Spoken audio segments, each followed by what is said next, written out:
अस्सलाम वालेकुम, मैं हूं सैयद मुनव्वर हुसैन। स्टार्ट कारोबार में खुश आमदीद।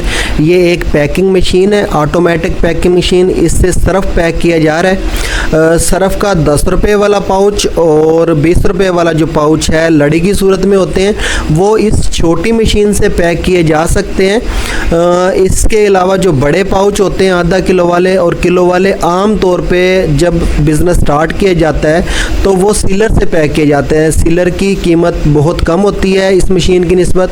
अगर आप उसके लिए भी पैकिंग मशीन बनवाना चाहते हैं तो स्टार्ट कारोबार उसके लिए भी बड़ी पैकिंग मशीन बनाता है। पैकिंग मशीन से ना सिर्फ सरफ़ का कारोबार किया जा सकता है बल्कि चीनी पैक करके सेल की जा सकती है, सलांटी पैक करके सेल की जा सकती है।